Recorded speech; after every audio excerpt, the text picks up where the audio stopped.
We're talking to Mallory Martin here on the program, who's got a fight coming up here against Hannah Cifers at UFC Fight Night on August 29th. Mallory, how's it going? I'm good. How are you? I'm doing well. It's been a bit since we've seen you in the cage. I know your last fight was in December, and then COVID hit. Was the plan to try and fight before? Like, I know obviously COVID came in and sort of delayed things, but were you trying to get a fight, before March, or was it? Did you like sort of the gap in between fights and everything?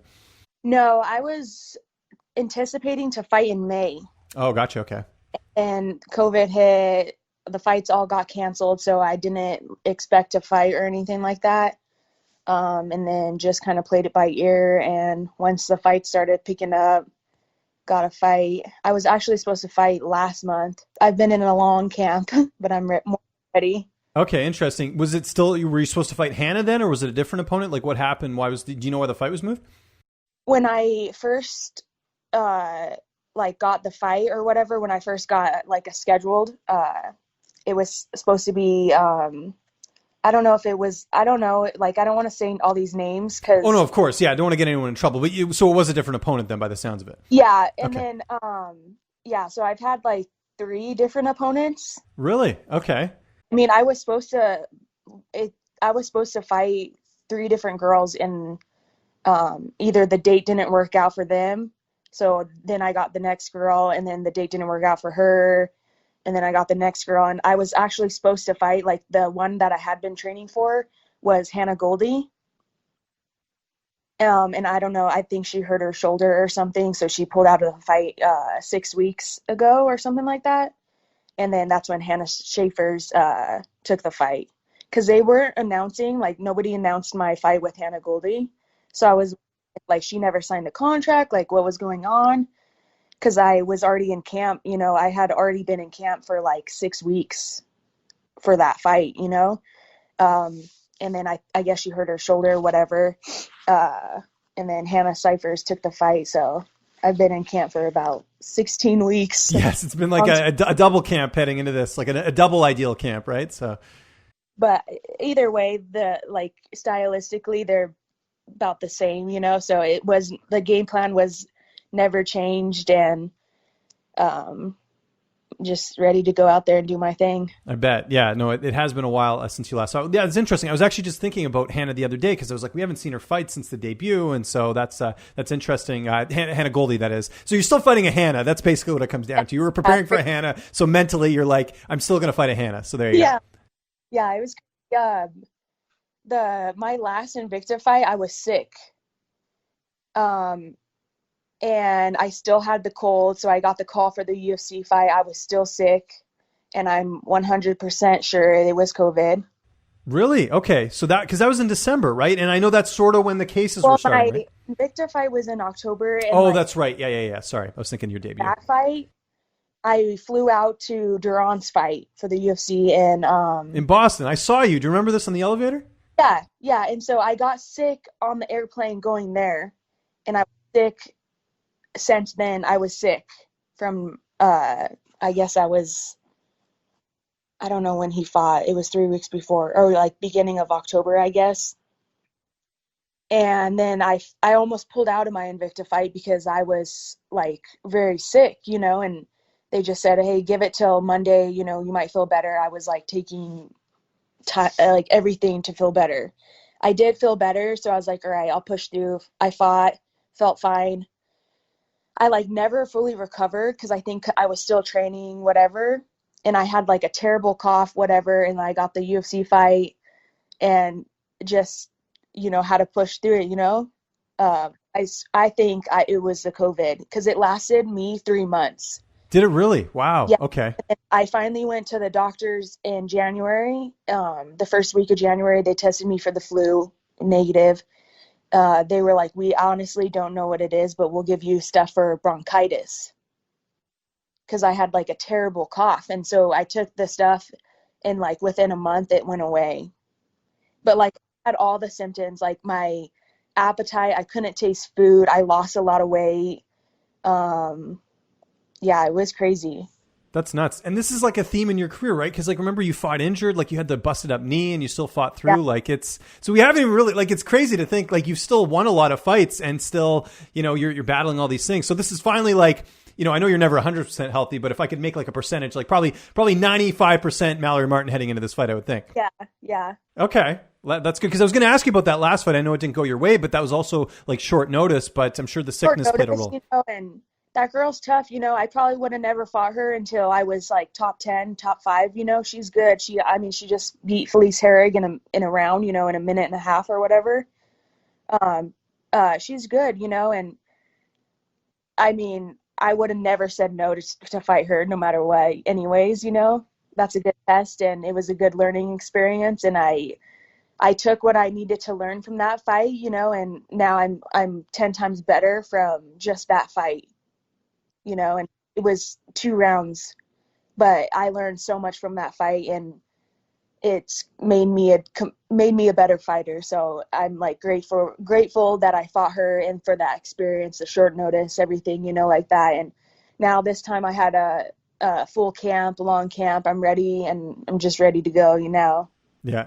And you're training at a great team right now, Elevation Fight Team. Like, everyone's training there now. I saw Montana De La Rosa's there now. Shauna Dobson, at the time of recording, is going to be fighting on the weekend. Like, what's the vibe been like in the gym, getting to work with so many fighters that it seems like have come in there and starting to train? Yeah, it's been awesome because it's like us back to back. So it's Shauna, me, Montana. So we've all been in camp together, just grinding, pushing each other. We've all gotten better. Shauna's gotten so much better, and I think it's cool because we all bring something different. Like, Shauna is a striker, right? So she's helped me and Montana get better at striking. I'm more a grappler, so I've helped Shauna get better at grappling. And then Montana's a grappler wrestler. She's really good at wrestling. So she's helped both of us get so much better at that. So it's like, it's really cool, we've pushed each other, and we've all gotten so much better, and I can't wait for us all to get the W.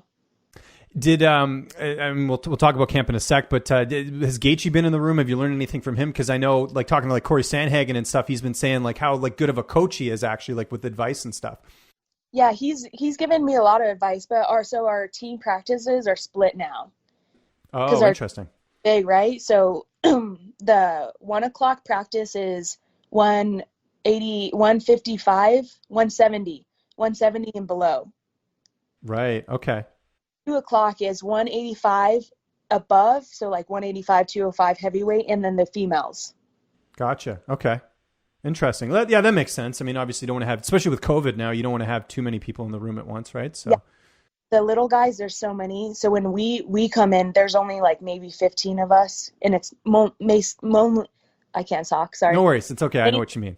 Mainly only girls. Right, which is good. And yeah. Like Alistair, Curtis, and then some other big guys, But I like it this way, and I think they want to keep it this way because they put so much attention to us, right? Right. Yeah. 40 people in the room now. There's like maybe 20 for the small guys, and then 15 for us. Let's talk about your opponent, Hannah Cifers. Were you surprised to get this fight? And the only reason I mention that is because she's lost like 3 fights in a row. I was a little bit surprised to see her get another one, but I know she stepped up on short notice and fought the same girl that's fighting Shauna this weekend, Agapova. It was kind of like I don't know, that was just such a weird matchup for her to take because it was at flyweight, and it just was like the worst circumstances, like short notice, flyweight, and everything like that. So, what do you know about Hannah? And also, were you a little bit surprised to get her as an opponent? No, I wasn't surprised. I've had my eye on her since her debut, and I knew like we would fight eventually. I think it's a good matchup for me. It's going to be a tough matchup for her just because of my style of fighting, I think. I'm not surprised that she took the fight. She's game, she's fought all these top girls, she's fought Mackenzie Dern, she's fought Angela Hill, and she took that short notice fight when she probably shouldn't have, a weight class up, and she's not a big 115er, She had, kudos to her for taking that fight, but probably wasn't a smart decision. But I think I think she would have took this fight because it gives her 6 weeks. So that's like that's a camp right there, so her other fights were pretty short notice fights. So I wasn't really surprised that she took it. more thankful that she took it, you know?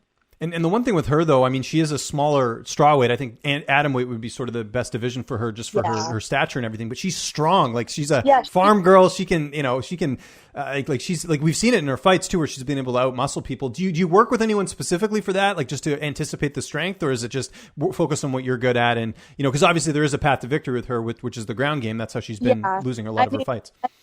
I think I'm one of the strongest strawweights out there too, And, I'm training with Shauna, who fights at 125, and Montana, who fights at 125, and those girls are strong. But I did have a training partner, Stephanie Skinner. She fights for I think she's fought for Glory, but she's the same size, same stature. She's a striker, and she's been able to come in and spar with me and give me rounds. So it's been a good what do you call it? Like a good style matchup. Yeah, like someone good to emulate the fight, so to speak. Yeah. So that's interesting. One of the things I wanted to ask you, you mentioned Jerron Wynn. So he's at AKA, obviously, and Habib's got his fight coming up against Gaethje, who's on your team now. Has that been kind of weird at all, or has it just been like, hey, just like may the best man win type thing? Yeah. I mean, no, like we both are fans of both of them. Right. Yeah. It's like, I'm sure everybody's a fan of both of them. So it's just like, it doesn't matter who wins. It's going to be a sick fight, no matter what. Yeah. No, I can't wait. I'm really looking forward to that one. It's actually coming up here pretty soon in terms of the months. We're almost at September now. It's crazy. The time's just flying by with this COVID stuff. So who's going to be in your corner for this fight? I was going to ask you that. It's going to be Sean Madden, Peter, I can't say his last name, Schwab, and my strength and conditioning coach, Aaron Porter, who's also a brown belt. Nice. Awesome. And how's this fight playing out on August 29th? You feel like you're going to win, but how do you see it unfolding? I think I'm just going to pressure her. It's going to be a lot of pressure that I don't think she's going to be able to handle. And my footwork, the things that I'm going to do to get her to back up against the cage, she's not going to know what to do, I don't think. And I'm going to be able to pick her apart against the cage. And I think my takedown, I'm not going to force it or anything like that. It'll come when it comes. And once I see it, I'm going to take it. And when I hit the ground, that's my ocean, and I'm going to do what I'm going to do. It doesn't matter if it's a submission or TKO. If I see it, I'm going to take it. Is the plan after this to get sort of a quick turnaround just with the fights falling through and everything like that? I imagine you want to get at least one fight in, maybe two for the rest of the year? Yeah, I would like to fight 3 times this year. So 2 more fights, that would be awesome. And go from there. But that's the plan. Yeah, no, I'd imagine just with the gap. What's downtime looking like these days? I'm trying to remember what TV show you were telling me you watched last time. Are you like watching Judge Judy or one of those like daytime shows or something, right? Yeah, I don't remember. Because you were telling me you watch it while you're like cleaning or something, right? Yeah, I think it was like a murder mystery show. But honestly, I haven't even been watching TV. Okay, really. You've been so busy with camp and everything, yeah. With camp and then just like spending time with my family and then like resting, recovering. I've been reading a lot of books. Anything interesting that you can share that you're reading? This one book, it's probably my favorite book I've ever read. It's called Chop Wood, Carry Water. And it's just about like this guy who's wants to be like I can't remember the name, like a samurai archer. Okay, so martial arts theme, then that's kind of cool. And it's just like I guess it's like a mindset book, but he like takes this kid through all these like steps of life and like teaches him like all these things. And I mean, half the things, not even half, like more everything in the book, I'm like, wow, like I've been through that. Wow, I've been through that. Wow, I've been through that. And like teaches you how to overcome things or whatever it is, or like teaches your mind. And I'm like big on visualization and stuff like that. So it helps you with that and everything. So, I mean, that book is amazing, and I'm probably going to read it like 5 times, 6 times after that. I'll probably read it fight week. I've already finished it, so my Audible. Gotta check that out. Yeah, it sounds pretty cool. Really, really good book. And we certainly got to check out your fight, August 29th. Mallory, thanks so much for the time. Always great catching up with you. Just remind people where they can find you on social media, and if you have any sponsors or shout-outs, the floor is yours. Yeah, it's just Mallory Martin on social media, and just thank my team, for the support, Team Elevation, all the girls there, all the coaches, my breathwork coach, Adrienne, at What the F. Yeah, and then just my family and everybody for all the support. I can't wait to go out there and do my thing.